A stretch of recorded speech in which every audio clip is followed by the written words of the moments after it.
ونتوكل عليه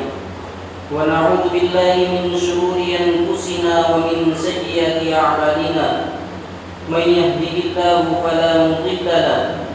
ومن يضلل فلا هادي له ونشهد أن لا إله إلا الله وحده لا شريك له ونشهد أن سيدنا ومولانا محمدا عبده ورسوله صلى الله عليه وعلى آله وأصحابه وبارك وسلم تسليما كثيرا كثيرا أما بعد فقد قال الله تبارك وتعالى في القرآن الكريم والفرقان الحميد أعوذ بالله من الشيطان الرجيم بسم الله الرحمن الرحيم وما أصابكم من مصيبة فبما كسبت أيديكم ويعفو عن كثير وقال الله تبارك وتعالى في مقام آخر ما أصابك من حسنة فمن الله وما أصابك من سيئة فمن نفسك وقال النبي المحترم صلى الله عليه وسلم إذا لم تستحي فاصنع ما شئت صدق الله العظيم وصدق رسوله النبي الكريم. بزرگان محترم اور عزیز ساتھیوں، اللہ تعالیٰ کا بے پناہ احسان اور کرم ہے کہ اللہ تعالیٰ نے ہم سب کو مسلمان بنایا. ہم سب کلمہ طیبہ لا الہ الا اللہ کا اقرار کرنے والے ہیں. حضرت موسیٰ علیہ السلام نے اللہ تعالیٰ سے عرض کیا کہ اے اللہ، آپ مجھے کوئی ایسی چیز بتا دیجئے کہ جس کے ذریعے میں آپ کا ذکر کروں. تو اللہ تعالیٰ نے حضرت موسیٰ علیہ السلام سے کہا کہ لا الہ الا اللہ کثرت سے پڑھا کرو. حضرت موسیٰ علیہ السلام نے دوبارہ عرض کیا کہ اے میرے معبود، اے اللہ، آپ مجھے کوئی ایسا خاص کلمہ عطا فرمائیے جس کے ذریعے میں آپ کا خاص ذکر کروں. کلمہ طیبہ لا الہ الا اللہ تو تیرے ہر بندے پڑھتے ہیں، لیکن آپ مجھے کوئی ایسا خاص کلمہ عطا فرمائیے جس کے ذریعے میں خاص طور پر آپ کا ذکر کروں. تو اللہ تعالیٰ نے فرمایا کہ موسیٰ، یہی وہ عظیم کلمہ ہے، یہی وہ عظیم الشان کلمہ لا الہ الا اللہ ہے کہ ترازو کے دو جانبوں میں سے ایک جانب کلمہ طیبہ لا الہ الا اللہ کو رکھ دیا جائے اور دوسری جانب ساتوں زمین اور ساتوں آسمانوں کو رکھ دیا جائے، تو دونوں جانبوں میں سے جس جانب کلمہ طیبہ ہوگا وہ جانب بھاری ہوگی. تو یہ وہ عظیم الشان کلمہ ہے، اور الحمدللہ ثم الحمدللہ ہم سب اس کلمے کا اقرار کرنے والے ہیں. لیکن اس کلمے کے کچھ تقاضے ہیں، اور ان تقاضوں پر جس طرح عمل کرنا چاہیے اس طریقے سے ہم عمل نہیں کر پا رہے ہیں. اس لیے کہ ہمارے سامنے صرف یہی ایک زندگی ہے، اس کے بعد موت کا مرحلہ باقی ہے، قبر کا مرحلہ باقی ہے، سوال و جواب کا مرحلہ ہے، اور اس کے بعد جنت و جہنم کا مرحلہ ہے. اور یہ قاعدہ اور قانون رہا ہے کہ جو بھی شخص اس دنیا سے گیا ہے وہ اس دنیا کے اندر واپس نہیں آیا. تو کوئی بھی مرنے والا دنیا میں آ کر کے ہمیں یہ بات نہیں بتائے گا کہ موت کی سختی کیا ہوتی ہے، قبر کی اندھیری کیا ہوتی ہے، منکر نکیر کے سوالات کا جواب کس طرح دیا جاتا ہے. کوئی بھی مرنے والا واپس آ کر کے دنیا کے اندر ہمیں بتانے والا نہیں ہے. لیکن قربان جائیے میرے اور آپ کے آقا جناب محمد رسول اللہ صلی اللہ علیہ وسلم پر کہ انہوں نے ان تمام مراحل کو تفصیل کے ساتھ بیان کیا کہ موت کی سختی کیا ہوتی ہے، قبر کی اندھیری اور قبر کی تنگی کیا ہوتی ہے، منکر نکیر کے سوالات کا جواب کیا ہوتا ہے، اور اس کے بعد جنت و جہنم کے جو بھی فیصلے ہوں گے اس کے مطابق کیا حشر ہوگا. تمام تر چیزوں کو نبی کریم صلی اللہ علیہ وسلم نے تفصیل کے ساتھ بیان کیا ہے، اور یہ بھی بیان کیا ہے کہ ان تمام مرحلوں کے اندر تمہیں اکیلے جانا ہے، تمہارے ساتھ کوئی اور نہیں ہوگا. قبر کے اندر تمہیں اکیلے رہنا ہے. تو ان تمام مراحل کی تیاری ہمیں اس دنیا کے اندر رہ کر کے کرنی ہے. اور یہ دنیا مختصر ہے، ہمارے پاس وقت مختصر ہے، اس لیے کہ نبی کریم صلی اللہ علیہ وسلم نے ارشاد فرمایا کہ میری امت کی اوسطاً عمر 60 سے 70 سال کے درمیان ہے۔ ان 60-70 سالوں کے اندر ہمیں آنے والی لامحدود زندگی کی تیاری کرنی ہے۔ اس کی تیاری کس طرح ہوگی؟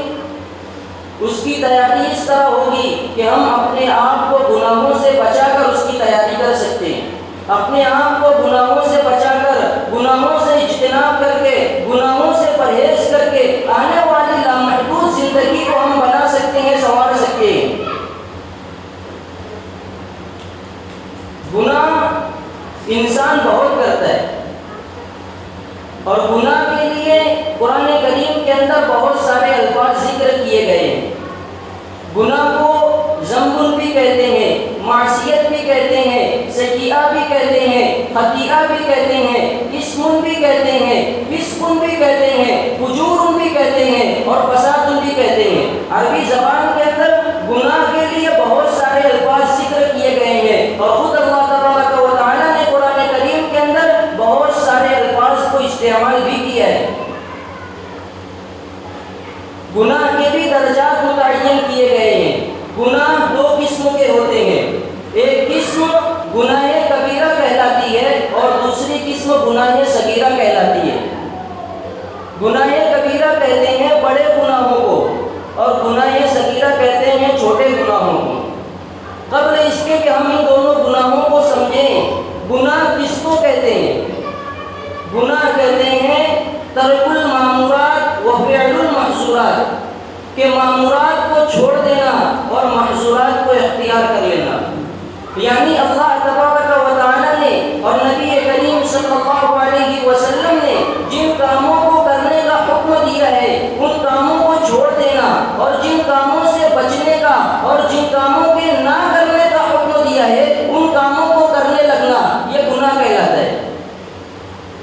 تو گناہ کی دو قسمیں بیان کی گئی ہیں، ایک گناہ کبیرہ اور ایک گناہ صغیرہ۔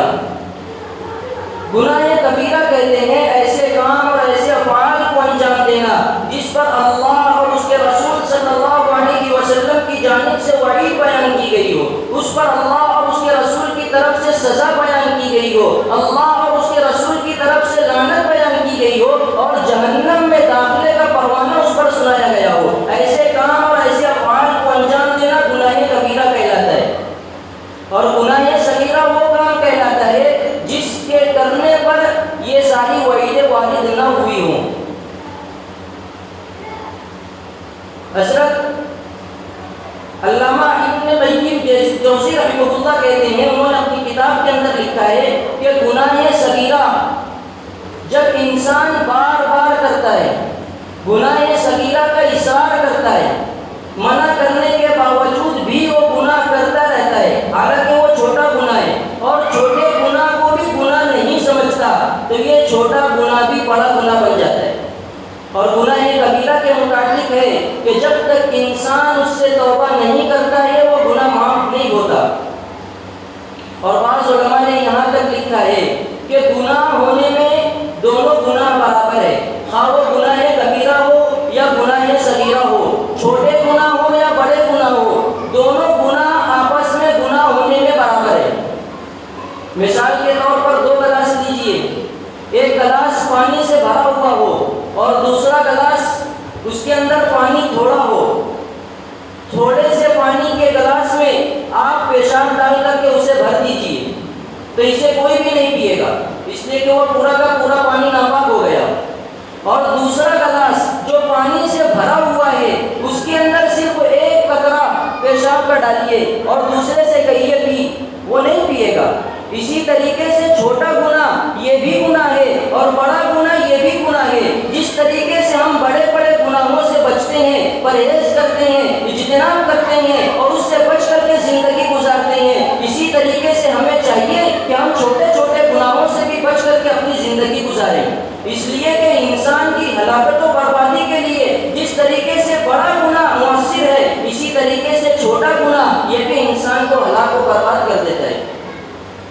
حضرت مفتی اعظم مفتی شفیع صاحب رحمہ اللہ، حضرت مولانا مفتی تقی صاحب عثمانی دامت برکاتہ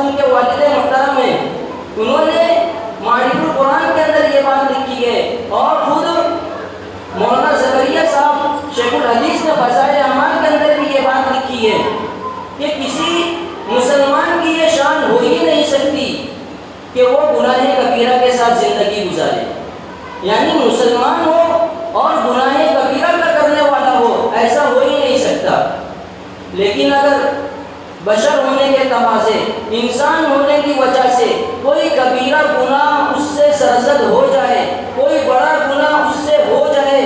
تو جب تک وہ اس سے توبہ نہیں کر لیتا اسے سکون وہاں تک حاصل نہیں ہوتا۔ اور گناہ کے ایسے ایسے اثرات ہیں کہ ان گناہوں نے، ان برائیوں نے امت کو ایسی جگہ لا کھڑا کیا ہے کہ جس کا آپ اور ہم اندازہ نہیں کر سکتے، کہ دنیا کے اندر فساد، تفرقہ بازی، رشوت خوری، سود بازاری، لوٹ کھسوٹ، قتل و غارت گیری، ظلم و زبردستی، اور کہنا چاہیے کہ کسب معاش میں حلت و حرمت کا فقدان، ذکر الہی اور اللہ رب العزت کی عبادت میں غفلت، اور مسلمان ہیں لیکن عمل سے خالی ہیں، ایمان والے ہیں لیکن اخلاق نہیں ہے، یہ ساری چیزیں اور یہ ساری مصیبتیں انہی گناہوں کی وجہ سے آج مسلمانوں کے اندر ہے۔ آج دنیا بہت زیادہ ترقی کر رہی ہے، اس ترقی یافتہ دور کے اندر جہاں دنیا سمٹ گئی ہے اور سمٹ کر کے لوگوں کے ہاتھوں میں آ چکی ہے، جہاں یہ ترقی ہوئی ہے وہیں پر یہ بات بھی ظاہر ہوئی ہے کہ گناہوں کے اثرات اتنے ہی زیادہ گہرے اور اتنے ہی زیادہ وسیع ہوتے چلے گئے۔ مختصر سے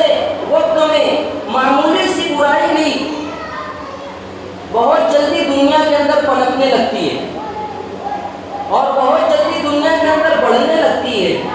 اور جس کے اثرات سے فرد تو فرد، جماعت کی جماعت متاثر ہونے لگتی ہے، اور جماعت کو تو چھوڑیے، بر و بحر یعنی خشکی اور تری کی بھی ساری مخلوقات اس سے متاثر ہو جاتی ہے۔ اسی چیز کو قرآن کریم کے اندر اللہ رب العزت نے بیان فرمایا، ظہر الفساد فی البر والبحر بما کسبت ایدی الناس لیذیقہم بعض الذی عملوا لعلہم یرجعون، کہ بر و بحر کے اندر جو فساد پیدا ہوا ہے وہ انسانوں کے برے اعمال کی وجہ سے ہوا ہے، انسانوں کی بدعملیوں کی وجہ سے ہوا ہے، انسان کے برے کرتوت کی وجہ سے ہوا ہے۔ اور جو آیت کریمہ میں نے آپ کے سامنے خطبے کے اندر تلاوت کی کہ وما اصابکم من مصیبت فبما کسبت ایدی الناس لیذیقہم، وما اصابکم من مصیبت فبما کسبت ایدیکم ویعفو عن کثیر، کہ جو کچھ تم کو برائیاں اور جو کچھ تمہارے اوپر مصیبتیں آتی ہیں وہ تمہاری اپنی بدعمالیوں کا نتیجہ ہے، وہ تمہاری اپنے بدعمالیوں کا نتیجہ ہے۔ اور اللہ تبارک و تعالیٰ تو بہت ساری باتوں سے درگزر فرما دیتے ہیں، بہت ساری باتوں کو تو اللہ تعالیٰ یوں ہی معاف کر دیتے ہیں۔ اس معنی کی اور بھی بہت ساری آیات قرآن کریم کے اندر اللہ رب العزت نے ذکر فرمائی، اولما اصابتکم من مصیبت فبما کسبت ایدیکم اور ذالک بما قدمت ایدیکم وان اللہ لیس بظلام للعبید، یہ مصیبتیں تمہاری اپنے کرتوت کی وجہ سے ہے، اللہ تبارک و تعالیٰ اپنے کسی بندے پر ذرہ برابر ظلم نہیں کرتے۔ دوسری جگہ ارشاد فرمایا وَإِذَا أَذَقْنَا النَّاسَ رَحْمَةً فَرِحُوا بِهَا وَإِن تُصِبْهُمْ سَيِّئَةٌ بِمَا قَدَّمَتْ أَيْدِيهِمْ إِذَا هُمْ يَقْنَطُونَ،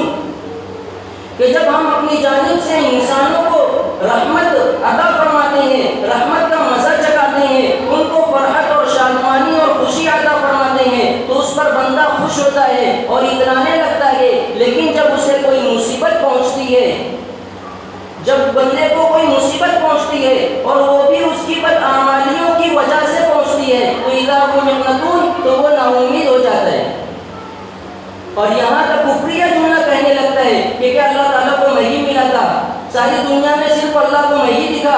اس طریقے کے کفریہ جملے کہنے لگتا ہے، حالانکہ وہ اپنے ماضی کی طرف نہیں دیکھتا، وہ اپنے اعمال کی طرف نہیں دیکھتا کہ یہ جو مصیبتیں مجھ پر آئی ہوئی ہیں یہ میری اپنی بدعمالیوں کا نتیجہ ہے۔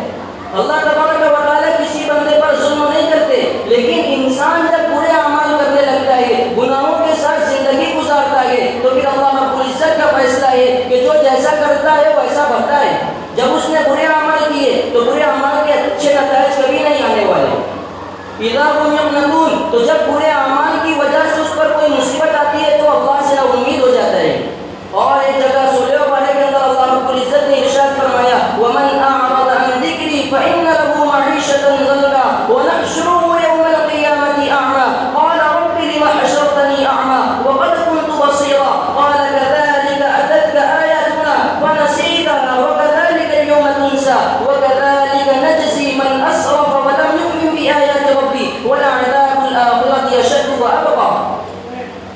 اللہ رب العزت ارشاد فرماتے ہیں کہ جو کوئی میری یاد سے روگردانی کرے گا، جو بندہ میری یاد سے پسے پشت، جو بندہ میری یاد کو پسے پشت ڈال دے گا،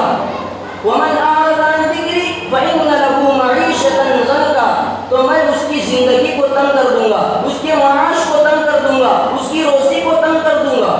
وَنَحْشُرُهُ يَوْمَ الْقِيَامَةِ أَعْمَىٰ، اور کل قیامت کے دن جب میں اس کو اٹھاؤں گا اور جب اس کا حشر برپا کروں گا تو اس کو نابینا کر کے میں اٹھاؤں گا۔ جب وہ بندہ حشر کے میدان کے اندر نابینا ہو کر آئے گا تو اللہ رب العزت کے سامنے فریاد کرے گا، اے میرے اللہ، اے میرے معبود، اے میرا خدا، میں تو دنیا کے اندر بینا تھا، میں دنیا کے اندر دیکھا کرتا تھا، میری آنکھ تھی، میں ہر اچھی بری چیزوں کو دیکھا کرتا تھا، لیکن آج جب آپ نے میرا حشر کیا ہے، جب مجھے آپ نے قیامت کے روز پیدا کیا، دوبارہ اٹھایا ہے، تو میری آنکھیں کیوں چھین لی، مجھے نابینا کیوں کر دیا گیا؟ تو اللہ تعالیٰ فرمائیں گے قال كذلك أتتك آياتنا فنسيتها وكذلك اليوم تنسى، کہ وہ میرے بندے میں نے تیرے ساتھ ظلم و زیادتی کا معاملہ نہیں کیا ہے، بلکہ دنیا کے اندر جب تیرے سامنے میری آیتیں پڑھی جاتی تھی اور میرے احکامات تیرے سامنے بیان کیے جاتے تھے اور میں کن کاموں سے راضی ہوتا ہوں، کن کاموں سے ناراض ہوتا ہوں، تمہارے سامنے جب بیان کیا جاتا تھا تو تم اسے پسے پشت ڈال دیا کرتے تھے، اسے بھول جایا کرتے تھے۔ نتیجہ یہ ہوا وَكَذَلِكَ الْيَوْمَ تُنسَىٰ، آج تمہیں بھی بھلا دیا جائے گا، آج تمہاری بھی کوئی سنوائی نہیں ہوگی۔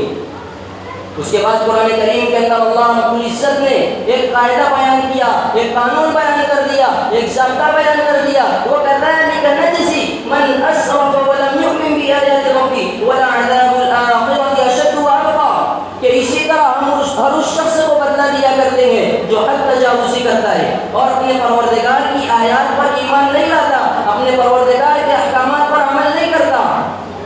وَلَعَذَابُ الْآخِرَةِ أَشَدُّ وَأَبْقَىٰ، تو اس کے لیے دنیا کے اندر تو مصیبتیں ہیں، دنیا کے اندر تو پریشانیاں ہیں ہی، لیکن کل قیامت کے دن آخرت کے میدان میں بھی اس کے لیے کوئی آسانی کا وقت نہیں ہوگا، بلکہ آخرت میں بھی اس کے لیے سخت عذاب ہوگا، اور عذاب بھی ایسا ہوگا جو دیر پا ہوگا، کبھی ختم نہ ہونے والا ہوگا۔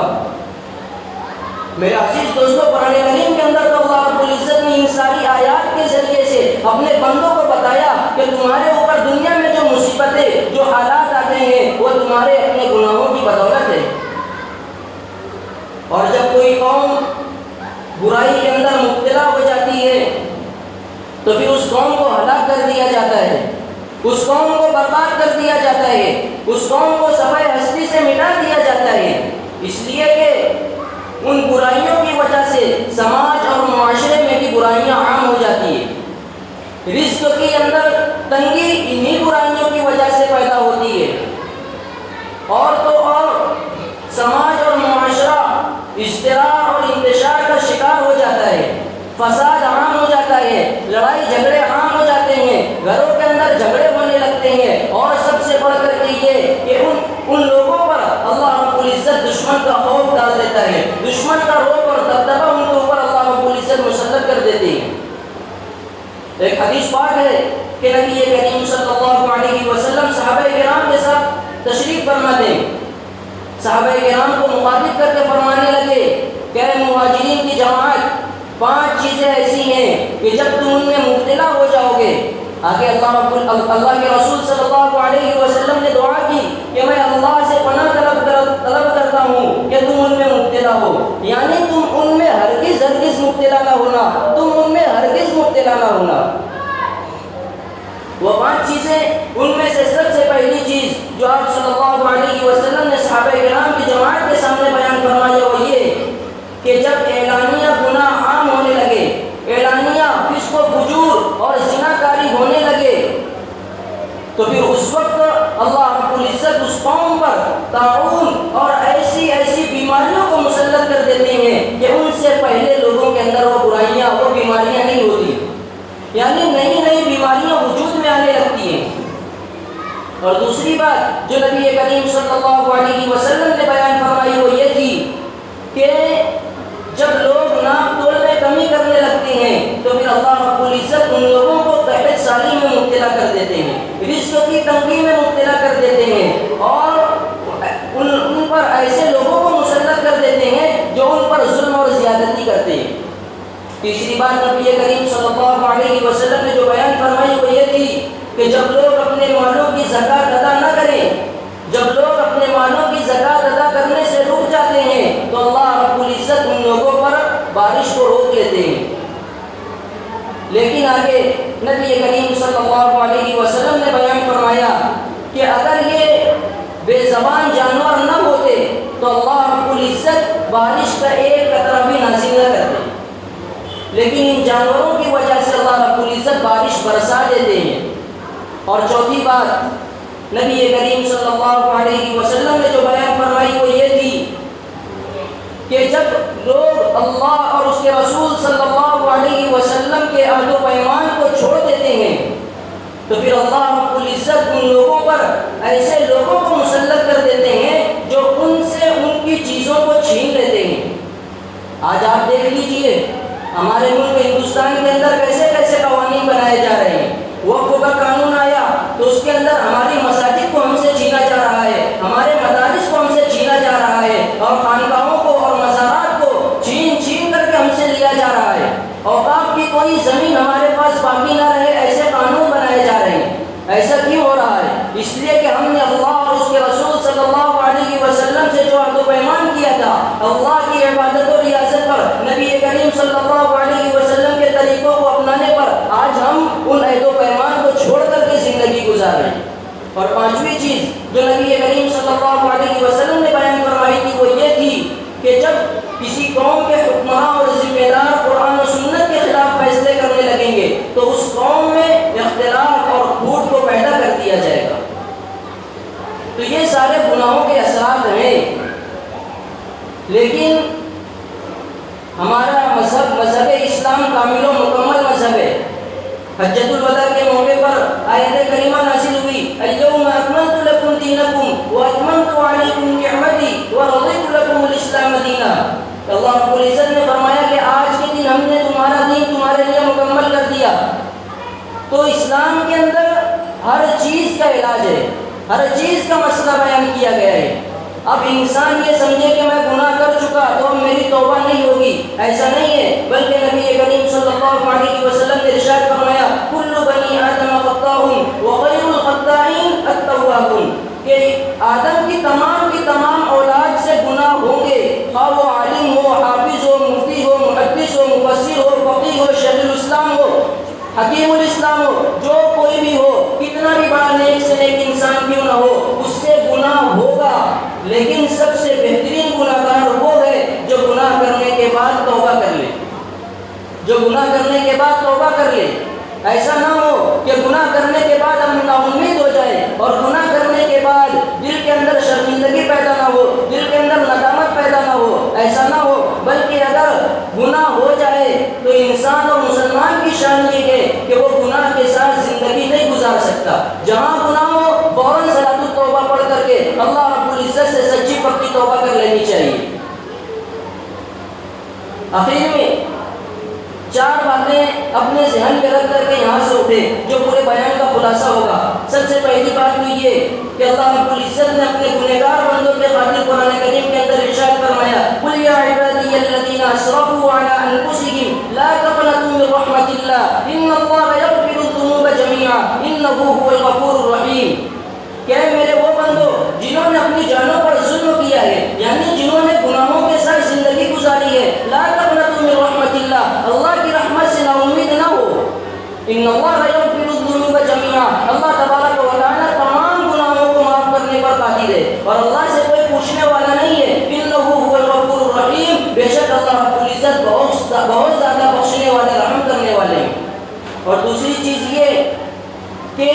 اس بات کا یقین پیدا کرے کہ اللہ رب العزت رحمان ہے، رحیم ہے، کریم ہے، غفار ہے، ستار ہے، بڑے بخشنے والے ہیں، بڑے ستر پوشی کرنے والے ہیں، گناہوں کو چھپانے والے ہیں۔ قرآن کریم کے اندر اللہ رب العزت نے ارشاد فرمایا یا ایھا الذین آمنوا توبوا الی اللہ توبۃ نصوحا عسى ربکم ان یکفر عنکم سیئاتکم ویدخلکم جنات تجری من تحتها الانہار، کہ اے ایمان والو سچی پکی توبہ کرو، خالص توبہ کرو اور اللہ رب العزت کو منا لو۔ اللہ رب العزت تم سے تمہارے گناہوں کو معاف کر دیں گے اور تمہیں ایسی جنت میں داخلہ عطا فرمائیں گے جس کے نشے میں نہریں بہہ رہی ہوں گی۔ اور تیسری چیز یہ کہ نیک کاموں کے اندر کثرت کریں، عمل صالح کے اندر بڑھ چڑھ کر کے عمل کریں،